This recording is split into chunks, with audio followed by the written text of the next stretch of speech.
Guys, something. Thank you for asking on this. It's short, but I just want to try back to the phone. well, it's okay. So what I'm going to read to you is I'm going to skip obviously all the horrific stuff and the happy stuff of meeting and falling in love with Penny, being locked out of our home, sitting 15 rows back at her funeral, you know, all of those things. And the setup to this piece is that I've had my last discussion with Patty's identical twin, who who basically said to me, "You weren't married, don't say you were married. You were friends, that's all.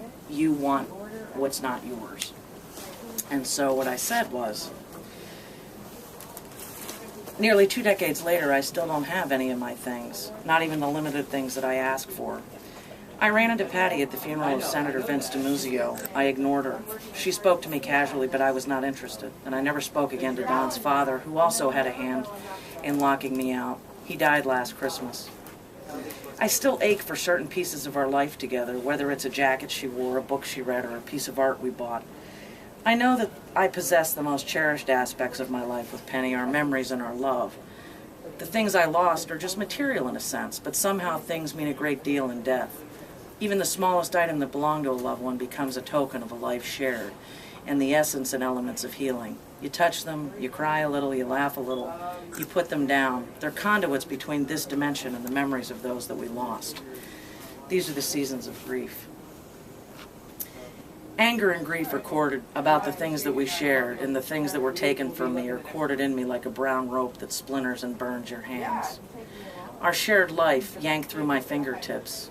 Our home, our dining room table, our couch, our bath towels, our sheets, our tablecloths, our knives, our forks, our serving spoons, our books, our bed, our fireplace tools, our aluminum ladder, our music, our grease-stained lawnmower, our rakes, our gas cans, our tools, our shovels, our cleaning rags. Penny's clothes, her around-the-house shirts, her toothbrush, her Borghese lotions, her brooches and rings and bracelets, her socks with holes in them, our blankets, our beach towels, our fingernail clippers, our art.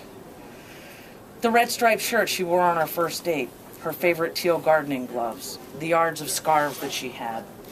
The rope burn of loss leaves me paralyzed still, staring at my pained red palms, and I'm unable to comprehend the speed of this loss. Clenching my fists, I try to grip the invisible rope. If I'm quicker, if I am better, if I am good, if I am visible, if I were lovable, surely I would be able to put the key in my front door, and this time, the key would turn. The house is still there on Sims Drive. I still have the keys she gave me on a Coach leather key ring. Every fall, my body tightens at the scent of cool air, and I try to soothe the pain of losing our good books and warm sweaters and wool socks.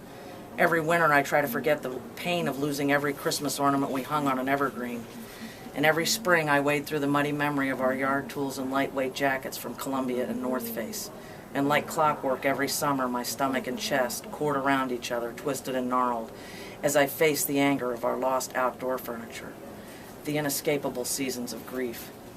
Every year, pockets of happiness pop up like Delft blue hyacinths and crocuses in mailbox catalogs selling patio furniture. The silent pages boast a summer dinner party, friends laughing, women in white sundresses and hats, broad-shouldered men in blue-striped shirts and boat shoes, cherry tomatoes and quartered artichokes on the grill, charcoal marks as evenly placed as black lines in a composition notebook. For a moment, I even forget my loss, and I'm stringing outdoor lights and lighting citronella candles. I've come to terms with Penny's death, and I feel her love with me as an advocate and guide. But what I still struggle to accept or even make sense of is that I could not speak, or even whisper a protest, even when the locks were changed on my own home with my things inside.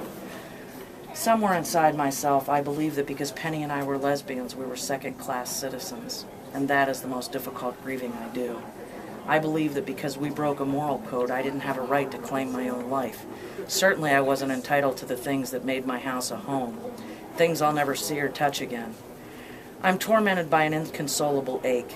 If I hadn't been denied the mourning ritual afforded to any widow, to go through her spouse's things, touch them, smell them, hold them as I could not hold Penny, the skin of my heart may have healed more quickly or differently or healed at all. I try to buy more yard furniture. Sometimes I even get to the store and pick it out or find myself on the last confirmed purchase page. But like a ritual, each year I walk away or close the screen. To purchase another set of outdoor furniture requires me to face the vivid memories of sitting on our deck chairs late at night, smelling the char of a New York strip and grilled vegetables.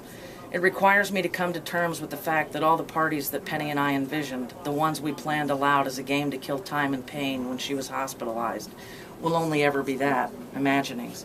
And to let go of that deck furniture and let it rest where it now lives with Penny's father and her sister requires me to accept the reality of what happened and my own hand in it. I willingly walked into the windowless brick prison of a secret life, decorated with sweetness and shame, and I mistakenly handed that key to someone I loved and thought at least would be a benevolent warden. The cycles of seasons have changed for me now. Time is no longer marked by blushing leaves that give way to swirling snows or a sopping wet yard that dries into the green grass of endless summer days. Instead, the quadrants of my equinox are hope, dashed hope, paralysis, and anger. Anger is sometimes my longest season. Even amid falling in love again deeply with Maria, a woman from Greece who I've loved since the instant I laid eyes on her, I am sometimes still caught in the anger of my past life and being locked out of my home. Eventually, though, that white-hot anger cools and I calm down, and the werewolf of grief, exhausted and unsatisfied, tires of prowling and falls asleep inside me, and hope and belief again start to bubble within me. My heart gains momentum. I'm able to love deeply and dream long into this future with Maria. And I know that next year, yes, certainly next year, by my 40th, my 45th, now my 50th at the latest, I'll possess the courage to demolish every brick of secrecy, buy new Adirondack chairs, another grill, a colorful umbrella, and an array of outdoor candles striking a match to the past and the future at once.